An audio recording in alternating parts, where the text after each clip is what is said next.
Hello and welcome back to Guitaries. If you're a friend of this channel, welcome. If you're an enemy of this channel, welcome.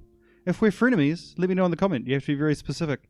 In this video today, I'm going to be talking about something that used to piss me off when I'd see guitar tutorial videos, and I think I can make it more clear. So whenever I used to watch guitar tutorial videos about how to do solos when I was trying to get good at playing guitar, they would always say this vague thing, right, of like, oh, your solo needs to follow the chord progression. That's the best way to have a solo that sounds like it matches it. And they're right, to a certain degree, but what used to frustrate me is they'd never explain what they meant. Like, they just expected you to be able to hear, which is a good skill to have, but they just expect you to be able to hear what the chords are and then follow them with your solo, as if there's no like technical in between, no how. So I'm going to try and tell you the how today, with a cool example of my own, I think. So alright, what I'm going to do first is I'll show you a little piece of music I'm going to be working with today. This is from one of my songs. I'll link it in the description. And then we'll go through it piece by piece to show how it follows the chords involved. And then I'll just put a tab for the whole song at the end so you can learn it, because it's a cool one, I think. Alright.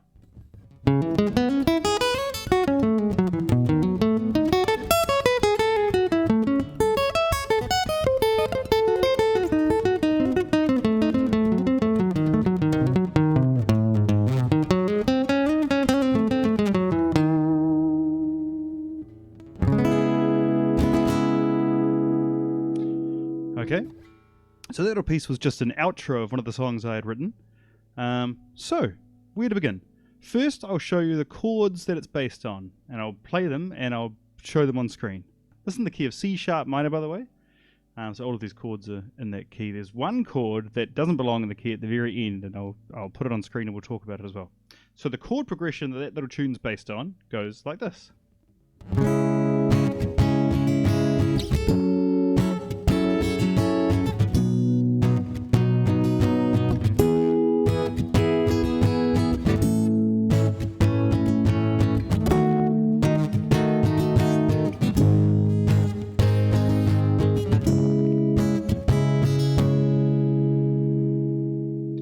That's one of my favorite chord progressions ever. It turns up in a lot of my songs in different forms too. We'll go one time a little faster to show you again.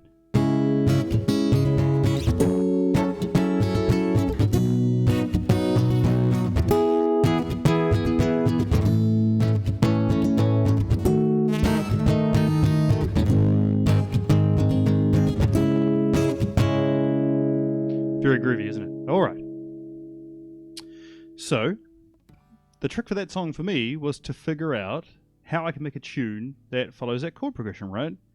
Now, I'm somebody who loves arpeggios, and when someone says follow the chords of a song, what else can they mean if not use the notes of those chords, or, you know, a trail of notes that follows the chords along? So, a nice easy place to start with this is arpeggios. So I'll show you some of the chords that I use in the solo version of it, and I'll show you the arpeggio form quite plainly, right? So the beginning of that is going to be C sharp minor 7 arpeggio, and I'll put a picture of that on screen.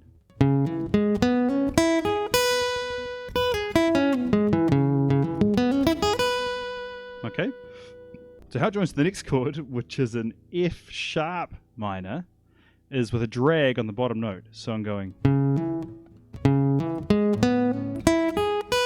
and slide. So that's a different arpeggio form of this chord.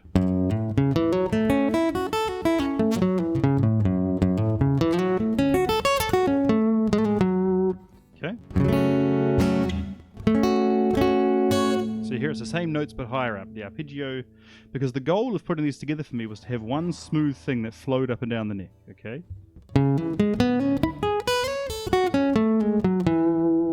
And in there's some little stylistic scale patterns too that will be in the tab at the end. So it's not necessarily part of the arpeggio.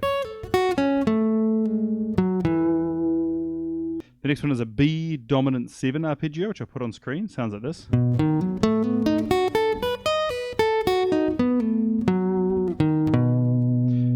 And for this one, so I do 3/4 of a B dominant 7 arpeggio. and then straight into a pentatonic minor pattern. Okay, nice and easy. This one's an A major 7 arpeggio, and I come down like this. Right?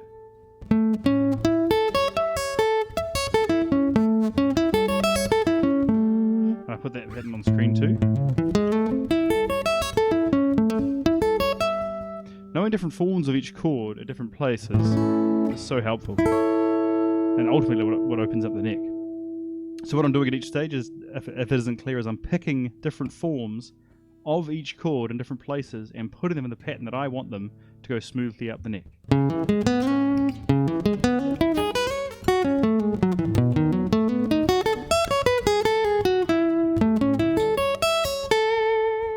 Now the next pattern is one I stole from Eugene's trick bag. Actually, if you know... Oh my god, I've forgotten the fellow... I'm going to put it in over the top of my head because I researched it after the video. The fellow who does Eugene's trick bag, the movie Crossroads, with that sweet solo. Anyway, this is a pattern he uses for a diminished 7 arpeggio that climbs down the neck.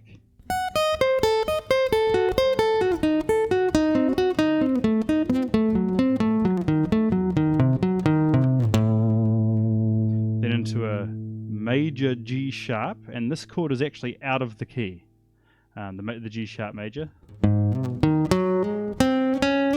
Little pattern, and back around to the C sharp minor. So let's talk about that G sharp major. So it just would normally be a minor in this key, but I like how that major, if you've seen some other videos, it's one I love a lot. The major chord version of it makes it sound quite Spanishy in the turnaround here.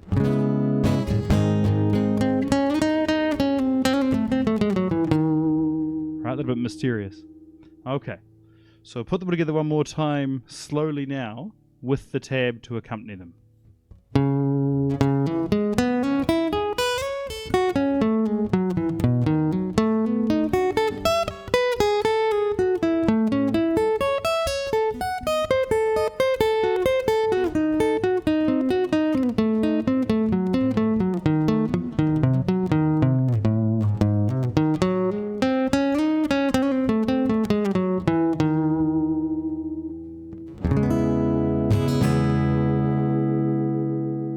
Okay, so the takeaway from this that I want you to get is there is a very literal version of how the chords can... there is a very literal version of how the solo can follow the chords, right? In this case, I literally picked out the notes from each chord, played them in the same order, with slight variations in the scale areas, like little extensions to make it a bit more funky. Took the diminished 7 arpeggio right across the top of where a couple of chords would have been, and had it circle back around. But you too can do this. It's mostly based on the caged system. Caged? It's mostly based on the caged system, but arpeggios are true to the key to unlocking the guitar. Alright, if you enjoyed this video, please go ahead and like and subscribe. It really helps support the channel. And ask any questions in the comments. Anything you want to know or anything you want to see a future video on. Thanks. Bye.